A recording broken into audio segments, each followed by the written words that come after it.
Welcome back to my another video.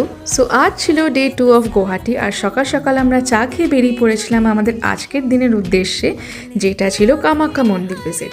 So এটা আমার গুয়াহাটিতে second time visit. 2 বছর আগে যখন ফার্স্ট টাইম গুয়াহাটিতে এসেছিলাম তখন আমরা সকাল সকাল লাইন দিয়ে কামাখ্যা মন্দিরের গর্ভগৃহ দর্শন করেছিলাম, অ্যান্ড ওই লাইনটা ছিল অলমোস্ট মোর দেন 6 আওয়ার্স।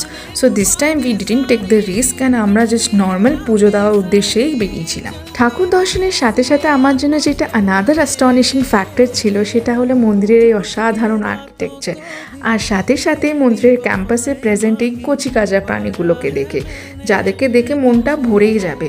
যেহেতু আমরা গর্ভগৃহ দর্শন করিনি, তো প্রায় পুজো টুজো দিয়ে আমরা 1 আওয়ারের মধ্যেই বেরিয়ে এসেছিলাম।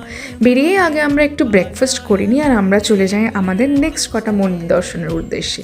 তো নেক্সট আমরা গেছিলাম হলো মা ভুবনেশ্বরীর মন্দিরে, যেটা কিনা সেম পাহাড়েরই আরেকটু ওপরে ছিল। ঢুকেই আমি প্রথমেই চলে যাই এই অ্যামেজিং ভিউটার উদ্দেশ্যে, and oh my god, just look at the view. মন্দিরের ওপর থেকে ব্রহ্মপুত্র রিভারটা এতটাই অসাধারণ লাগছিল, অ্যান্ড এত সুন্দর একটা আবহাওয়া ছিল যেটা বলে বোঝানো যায় না। মা ভুবনেশ্বরীর দর্শন করে আমরা এই জায়গাটাতে কিছুক্ষণ একটু কাটিয়ে নিলাম। অ্যাজ ইউ ক্যান সি, আমি আমার দিদি এই জায়গাটা খুব পছন্দ করেছিলাম। এরপর আমরা আর কয়েকটা আরও মন্দিরে যাই, যেখানে আমরা রেকর্ড করতে পারিনি, কেন কি ওখানে রেকর্ড করা নিষেধ ছিল। তারপর আমরা ইউনিভার্সিটিতে আবার ফেরত চলে আসি, আর এসে আমরা আমাদের লাঞ্চ সেরে নিই, সাথে আমি একটু মিষ্টি দইও নিই, and that's how I ended my day 2.